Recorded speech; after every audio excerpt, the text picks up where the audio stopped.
صاحب ایک ڈاکٹر کا بڑا ہی زبردست واقعہ میں نے کتاب میں پڑھا. ڈاکٹر احمد اس شخص کا نام تھا. ایک کنٹری میں وہ بڑا زبردست ڈاکٹر تھا اور one of the biggest doctor of that country. حکومت نے پلان کیا کہ اس ڈاکٹر کو کنٹری کا سب سے بڑا ایوارڈ دینا ہے, سب سے بڑا انعام.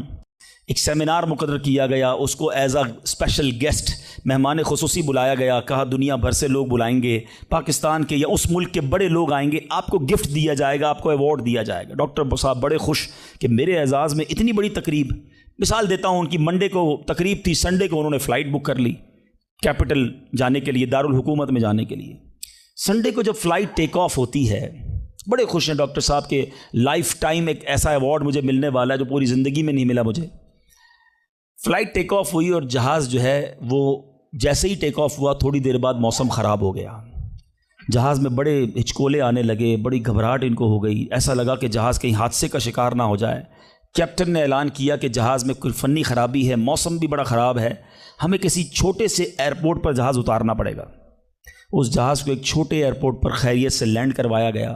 سب لوگوں نے سکون کا سانس لیا. ڈاکٹر صاحب پریشان تھے کہ مجھے آج کسی صورت بھی کیپٹل دارالحکومت پہنچنا ہے, کل ایوارڈ میرے لیے ہے, ساری دنیا آنی ہے اور میں نہیں پہنچ سکا. ڈاکٹر صاحب ویٹ کرتے رہے کہ اب کب اڑے گا. ایئرپورٹ کے عملے نے کہا کہ حضور آج جہاز نہیں اڑ سکتا, یہ جہاز میں ایسی خرابی ہے, ہمارا ایئرپورٹ بھی بہت چھوٹا ہے, ہمارے یہاں کوئی ٹیکنیکل اسٹاف نہیں ہے, یہ کل ہو سکے گا. ڈاکٹر صاحب کہیں میں مر جاؤں گا, بہت بڑا پرابلم ہو جائے گا, مجھے کل بہت بڑا ایوارڈ ملنا ہے, مجھے کیپٹل پہنچنا ضروری ہے.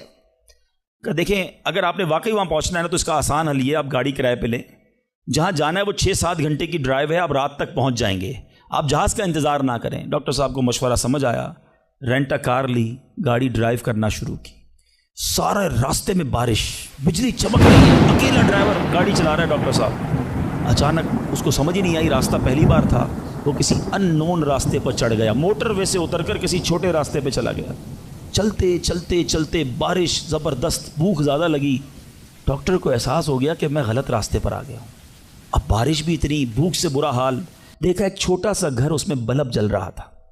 اس ڈاکٹر نے گاڑی وہاں پارک کی, دروازہ نوک کیا. ایک بوڑھی خاتون باہر نکلی. کہا بیٹا کون ہو؟ کہا ماں جی راستہ بھول گیا ہوں, بارش بہت ہے. کہا بیٹا اندر آ جاؤ. اس خاتون نے جو گھر میں کھانا بنا تھا ڈاکٹر کو پیش کیا. ڈاکٹر احمد کو بھوک بڑی لگی تھی, کھانا کھا لیا. اب اس بوڑھی ماں کے پیچھے ڈاکٹر نے دیکھا ایک جوان بیٹا بستر پر لیٹا ہے. کہا ماں جی یہ کون ہے؟ کہا بیٹا میرا پوتا ہے, شدید بیمار ہے. میں غریب عورت ہوں مگر میرے پوتے کو جو میری زندگی کا سہارا, ایک ایسی بیماری ہو گئی ہے. ہمارے گاؤں میں نے کئی ڈاکٹروں کو دکھایا ہے. ڈاکٹر کہتے ہیں کہ اس کا علاج پاکستان میں ایک ہی ڈاکٹر ہے جس کا نام ڈاکٹر احمد ہے, وہی کر سکتا ہے. بیٹا ہر نماز کے بعد دعا کرتی ہوں کہ اتنے پیسے جمع ہو جائیں کہ میں اپنے اس معذور بیٹے کو ڈاکٹر احمد کے پاس لے جاؤں. تم مجھے مسافر لگتے ہو, ذرا تم بھی دعا کر دو میرے بیٹے کا علاج ہو جائے. ڈاکٹر احمد دسترخوان پر بیٹھ کر رونے لگا. کہتا ہے ماں جی میرے جہاز کا خراب ہونا, چھوٹے ایئرپورٹ پر اترنا, میری گاڑی کا راستہ بھولنا اور آپ ہی کے دروازے پر آ کر کھڑے ہونا, یہ فقط آپ کی دعاؤں کا ثمرہ ہے. میں ہی ڈاکٹر احمد ہوں, آج آپ کے گھر میں آ گیا ہوں, میں آپ کے بیٹے کا علاج کروں گا. یہ ہے دعا. اللہ سے دعا کرو تو گھبراؤ نہیں, اللہ سے دعا کرو تو یقین رکھو, اگر واقعی دل سے دعا ہے تو رب راستے بنائے گا, وہ غیب سے مدد فرمائے گا. مجھے لگتا ہے میرا مسئلہ بڑا ہے, اور پھر میں وہی بات کروں گا کہ جس کی ماں زندہ ہے, خدا کی قسم ماں کی دعائیں لے لو, پوچھو ان سے جن کی ماں چلی گئی ہے. آج جس کی ماں نہیں نا, وہ کس سے دعائیں کروائے, وہ کس سے التجائیں کروائے. سفر پہ ہوتے تھے تو پیچھے کوئی تھا جو مصلی بچھا کر دعا کرتا تھا.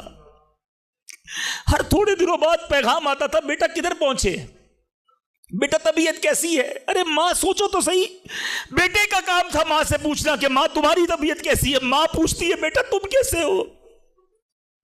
ہم نے راتوں کو اٹھ کر ماں کو جگایا, ماں پیٹ میں درد ہے.